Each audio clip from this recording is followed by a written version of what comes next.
Hi guys, welcome back to my channel, Clary B, Mummy of Three. Thank you for coming back, and if you're new here, welcome. I create videos about motherhood, budgeting, grocery hauls, what we get up to as a family. As the name suggests, I am a mother of three. Now, today I have a video for you. I have made a few notes. I have been requested to do a video around budgeting. So I have been thinking about it for the last week or so, about what to put in, about what I do to budget, tips and things. So I've made a few little notes and I thought I'd do a video around budgeting for groceries, but also just budgeting in daily life. I keep putting my hand in front of the camera. I am sorry. So to start, I'll start with the way I keep my grocery and food bills down. When I talk about groceries, I also mean household products like cleaning products and what they called like bathroom products, stuff you wash yourself with, hygiene, toiletries, that's the word I'm looking for. So yeah, so what I do, I always meal plan. So I know what I'm doing for dinner. It also takes away that, oh my God, what am I going to feed everybody tonight? Why do we all need feeding so much? Why is everybody always so hungry? It's a never-ending job. You constantly have to feed people. It's a nightmare. So if you meal plan, you know what you've got each day. Obviously there is an element of flexibility. I don't stick to it rigidly. Some days I forget that Gareth's out, and then that throws out the meal plan because I won't do the dinner and I'll do something else. Sometimes we decide to have a movie night, so I'll go and grab a few pizzas from the supermarket and we'll do that. So I don't stick to it rigidly, but I do try to, and it gives structure and just helps me feel a bit more calm. But also it means that when you're doing your shopping list, you know what you need to go buy for those meals. And a way to also keep the cost down is, sorry, I'm just looking down at my notes. If you plan meals, try and plan meals that use similar ingredients, so that when you go and buy veggies or meat, like you know that you can either split that pack of meat and have it for 2 meals, or you're not having to buy loads of different ingredients, because that's going to push the cost up. Whereas if you're using similar ingredients or the same ingredients, it helps keep the cost down. So that's one way of keeping your food costs down. Another tip before is to know exactly how much money you've got coming in, or not exactly. Some people don't bring the same amount of paycheck home every month. I know ours varies. So know exactly what you've got outgoing. If you know what you've got outgoing, you know what your bills are, the ones that aren't going to change. Food shopping is what I call a variable, because you can choose to make it more expensive or you can choose to make it more affordable, like cheaper. So know that if you know what you've got going out, you then know what you've got left to play with, so to speak. And then you can set yourself a food budget. And so I set myself an overall budget for the month and then divide that by 4 or 5. If it's a 5-week month, my budget will be slightly more.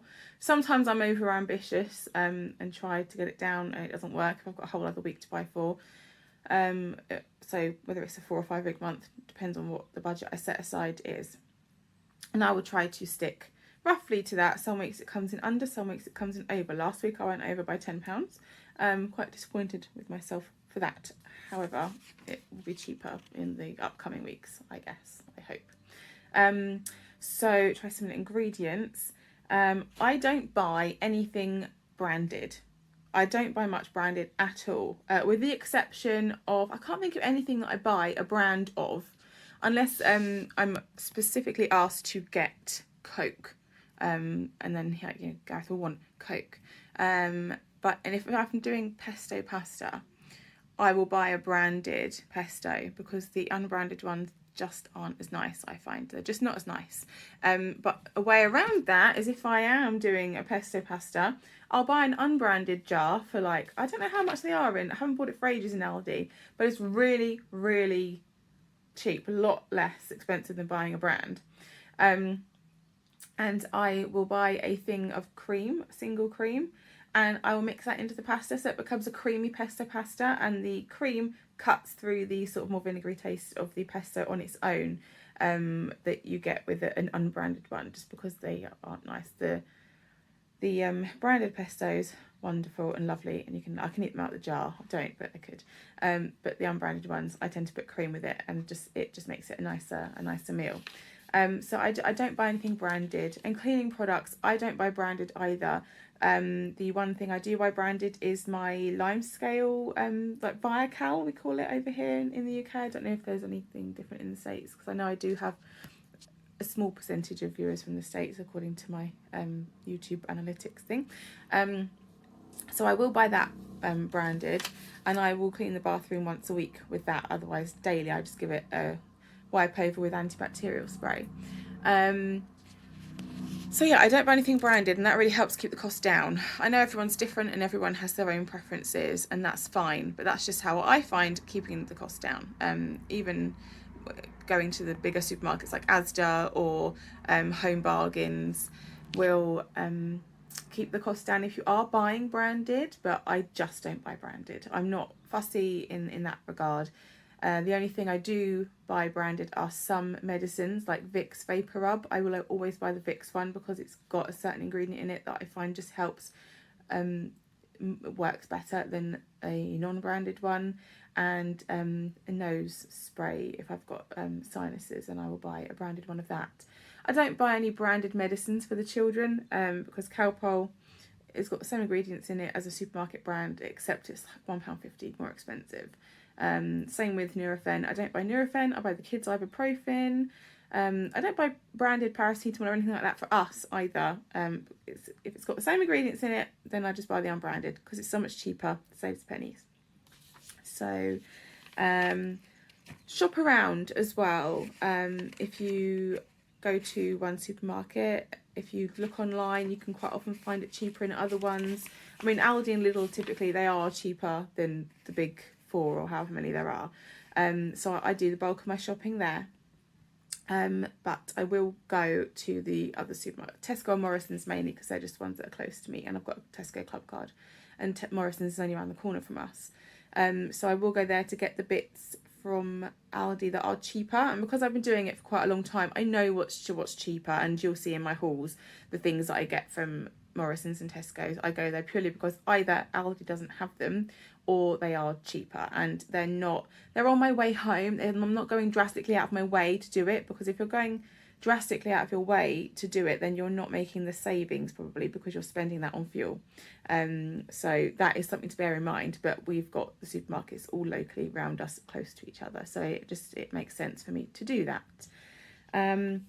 Now, if you've got kids, you know, they're snacking all the time, and not everybody has time to do this, not everybody wants to do this, but if you bake your own stuff, it can slash the cost as well. Also, it tends to be healthier because you're using less ingredients. So I will, if I've got bananas or whatever that no one's eating, which quite often happens because they go through phases where they like bananas and then they don't, I will bake some banana cake, and you can slice it up, cupcake it, and you can freeze it and just pull it out of the cupboard on a daily basis or whatever. And so that's, an extra snack to give the kids, or an extra pudding or something for their lunchbox. So that is a way of keeping the cost down.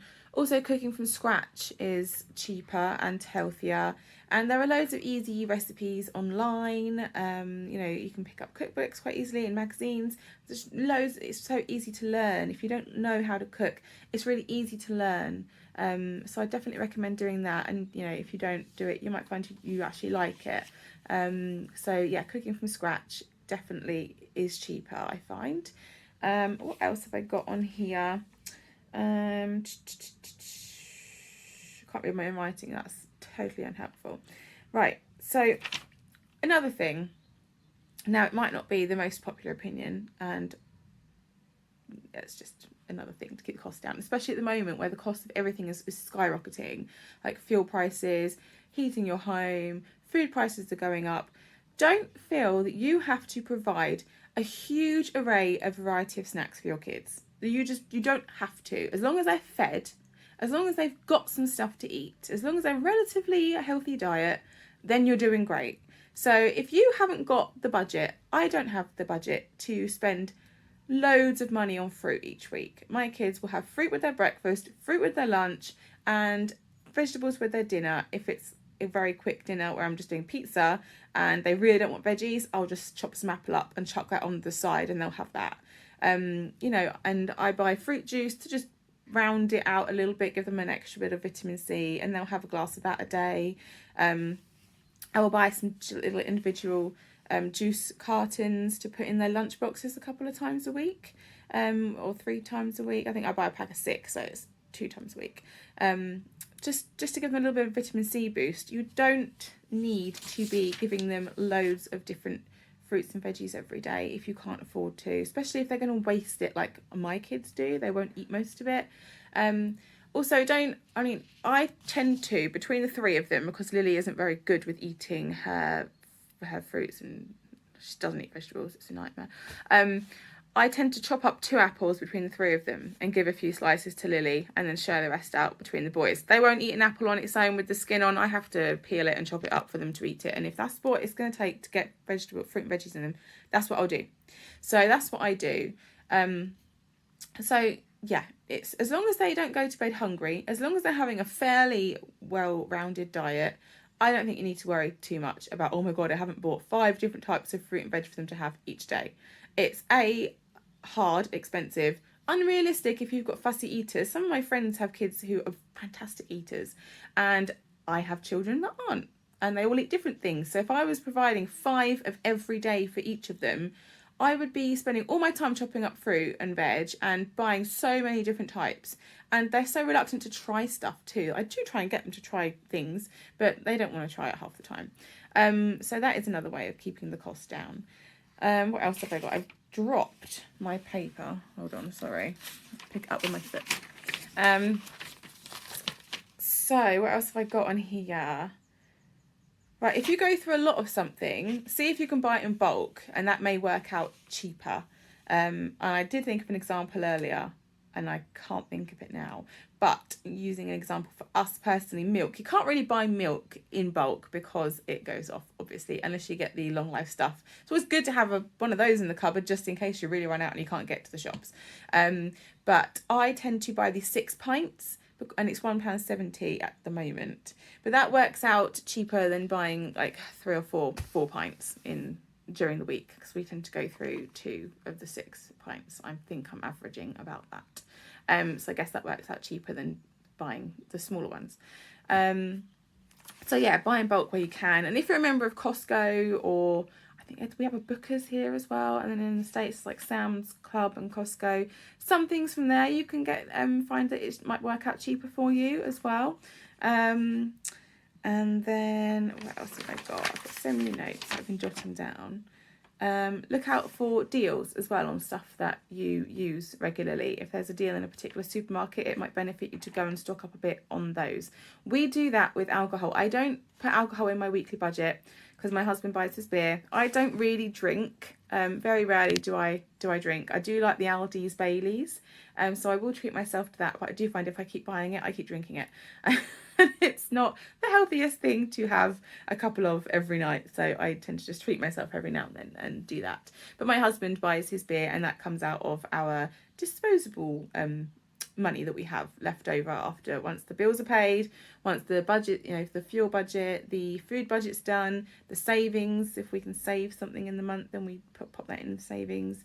For if we have repairs to do on the cars or things, or the kids need shoes or we need something, then I have a certain amount of disposable income that is split between us, and he buys his beer out of that. So I just find that works out easy, and then he can choose what he wants. And if there's a deal on at a certain supermarket, it's worth going there and getting it. And I've also found what I do is, if you find something on offer that you like to buy but you only buy it on offer, like for example my kids, I buy the Bear Yo-Yos, the fruit ones. If they're on offer, I will buy a few packs and then I'll hide them away, and I don't leave them in the cupboard, because then I pull them out of the next week's shop, so that like effectively I'm bringing that into the next week, so we're not using it up too quickly. Otherwise it just doesn't make it a cost saving, because you're just using it before you would buy it again anyway, if that makes sense. And yes, I've done that and sort of stashed things at other people's houses if I haven't had the room to store them here, just especially during lockdown where things were very hard to come by in the supermarkets and you had to kind of just buy them as you found them. So yeah, shop around. The way I save on, I think I mentioned it in one of my videos previously, I don't buy hand soap. What I do, I will buy a hand soap that I like the look of the container, and then when that is empty, I just fill it up with cheap shower gel. Again, that may not be something that everybody wants to do, but I do because it works for us and it doesn't bother me. It doesn't bother the other members of my household, and it still looks nice. So I've got the pretty bottle. I don't think anybody knows the difference, to be honest. So that's what I do. Oh, hello, Lily. Yeah. Oh, you've had your cereal. Well done. Say hello. Hello. Hello. Right, go put that in the sink and then you can go watch Encanto. I'll be finished soon. No, I want to see No, his darling. video. Darling, no. Right. No, I want to see. Oh, sorry, guys. Sorry about that, guys. I've distracted her with some chocolate now, so hopefully I should have 5 minutes, if that, to do this. So what else have I got on here? Right. If you haven't got a huge budget for fresh vegetables, buy frozen. There's nothing wrong with that. It tends to keep the nutrients in better anyway. If all you have the money for is to buy frozen peas and sweet corn and carrots, there's nothing wrong with that. Okay, they're all the colours. That's great. You know, feed your kids that.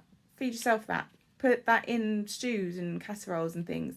You don't need to be buying loads of different vegetables. It's great if you can. It's great if we all like the variety. I like a lot of different vegetables, but to keep the cost down, I tend to keep it fairly simple. And as long as they're getting a fairly well-rounded selection, then so be it.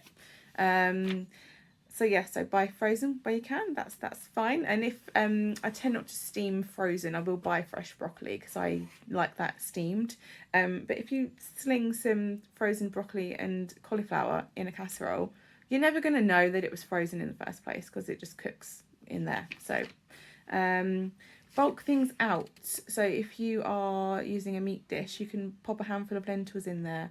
I have used pearl barley. Hubby doesn't like it, but I like it, but he doesn't. But pearl barley, good for you. That will bulk it out. Oats, people do put oats in with their mince because it doesn't change the taste. It does change the texture a little bit, and my family aren't keen on it. I didn't mind it, but the kids didn't like it, so I don't do that. But oats, also, they're a good source of fibre, which is a shame my kids didn't like it. But yeah, oats, lentils, like beans. Chuck a can of baked beans in your spag bowl if you want to, or in your lasagna. I grew up eating baked beans in my lasagna that my nan made. You can bulk things out with so many different things to just make it go that bit further and to get a bit of extra nutrition in there for you. What else do I have? Don't go shopping hungry. I make this mistake occasionally, and I am quite good, but that's when I will reach for the sweets. I'll get to sweetie and be like, oh, jelly babies, oh, wine gums. Don't go shopping hungry because you will probably end up buying more. And stick to your list. If you make a list and stick to it rigidly, I often deviate from my list slightly because I think, oh, I've forgotten that and I do need that. That's fine, you know, if you need that, but stick to your list, and then you're much more likely to stick to your budget rather than if you just go and you are looking at everything without a list, without a plan. You end up spending more money, and you can come home from the supermarket and be like, I've got all this stuff, don't know what I'm going to do with it. Whereas if you've got a list and a meal plan, you know what you're going to do with it. Also, don't be afraid to like ration things out with your kids. So when we get home, my kids are like, can I have this? Can I have that? I'm like, no, you can't. I've just bought it. It's got to last for your lunches in the week. It's got to last for snacks. You can have one thing. You're not having 3. And then they'll say, oh, can I have this in my lunch and that? And I go, no, you can't have. That's make me sound really mean, but it's how I do things. It may not be how you want to do things, and that's fine. You do you. I do me. This might help. So if I buy cheese strings and juice boxes and the bear yo-yos or the fruit paws, I won't give them those 3 in their lunch in one sitting. So one day they'll have a cheese string, the next day they'll have a juice box, but not the bear paws. The next day they'll have I'll share the fruit yo-yo thing between them, or the fruit bear paws, because if I gave them one whole one in their lunch, it wouldn't last me the week. It's just to give them a little bit of something extra in their lunch, and it's a little bit of extra fruit. So yeah, I do ration it out. And if they come home from school and they want a snack, there is nothing wrong with just going, okay, have a jam sandwich for a snack. There's nothing wrong with that. You don't have to provide elaborate snacks. Jam sandwich and some chopped up apple or a satsuma, that's fine. You don't need to be, giving elaborate snacks to your kids. It's fine. Or just say, okay, you're hungry, have a couple of biscuits. That will hold you over until dinner. Dinner's soon. What else do I have? I have said it already in this thing, but don't beat yourself up if you are struggling and you can't give them loads of fruits and veg. It's much better for them to go to bed on a full tummy that's had beans, sausages and toast for dinner than not having dinner. Like, that is more important. And there's nothing wrong with beans anyway. They're so good for you. I wish all my kids would eat them, but only one does. So do the best you can, basically. And if you are struggling, go to your local authority and make sure you're getting everything you're entitled to. If you're entitled to any help, in England, the school dinners are free in the infants. Mine have, I made Zach have school dinners. Charlie prefers packed lunch now. He's gone from having packed lunch a couple of times a week to every day a week. Zach has packed lunches because he's in junior school and it costs £2.60 a day for the hot dinners. And it's ridiculous. I can't afford that. I can feed him so much more cheaply for making packed lunches. And he actually prefers them, to be honest. And also, I know he's going to eat the fruit and stuff I put in there. Whereas if he has the hot dinners, I know he's not going to be eating the salad. I know he's not going to be eating the fruit. I know he's not going to be eating the vegetables. So, and if they do leave anything in their lunchbox, I make them eat it when they come home. What else have I got on here? I did make quite a lot of notes, actually, didn't I? And I can't read my writing either. It's ridiculous. Okay, so a couple of other things. If your kids get invited to birthday parties, don't feel like you have to spend 15, 20 quid on a present. It's lovely if you can. It's great if you can. But I can't afford that. And I know a lot of people that I know can't afford that either. So just spend a couple of pounds. Get them some colouring books. Get them some pencils. Get them a couple of books. Go to the pound shop. Go to the card factory. They've got really cheap gifts in there. Just a token to say thank you for inviting me to your party. Happy birthday. You don't have to go to Smith's and buy a £25 present. That it's just unreasonable. It's not unreasonable, unfeasible, unrealistic for some people. If it's a special friend or whatever, fine, spend more. Spend what you can, spend what you want. But if you are trying to keep your costs down, there's nothing wrong with spending £2 or £3 on a little present. And I don't think most parents would expect you to. I know I certainly wouldn't. I prefer it when my kids get small presents because I have to store them. So if they get a t-shirt or a colouring, I'm like, fantastic, that's brilliant, because then I haven't got to find somewhere to put another toy. Although it's very much appreciated, but yeah, big toys, I know. So I do tend to stick with the small things. So I think parents will probably appreciate that too. When it comes to like lady sanitary things, I know people are very particular about them, but there are cheaper brands out there. Give them a try. If you don't like them, fine. That's one of your like non-negotiable things. The same with hair care and makeup. If you want to try a cheaper one and you like it, that's great, because then you can make a saving. If you try it and don't like it, then that's something you're not willing to compromise on, and then you can adjust somewhere else in your budget. And on the bill front, I try to do all my bills either biannually, annually, or quarterly, just so that the direct debits coming out of the account every month aren't like a huge long list of them. It's easier to keep track of what you've got coming out of your account. If the least amount, like the least, how do you say it? The least number of bills you've got coming out, then you can keep track of what's coming out more easily, and then you've got more money to put by each month, if that makes sense. And then that should build up so that you can pay the bills when they come around. I hope that makes sense. That was a very rambly way of saying that. So I think that's all my tips for budgeting and things done. If I find any more, I'll pop them on screen. So yeah, I hope this has been helpful. I hope this has been interesting. I hope it's kind of like just shown that if you are struggling financially or you haven't got a huge budget, you're not the only one, because there's so many people that are. We don't have a huge budget, which is why I shop like I do. Otherwise, I'd spend a fortune otherwise. So yeah, I hope that this video has been of some value. Let me know feedback. I'd love some feedback in the comments if you have found it interesting. Also, your tips on saving would be great for anyone watching this, and for me too. So if you have liked this video, please like and subscribe, click the notification bell, all the YouTubey bits, and then so you can be notified whenever I upload new videos. And thank you for watching, and I will see you next time. Bye.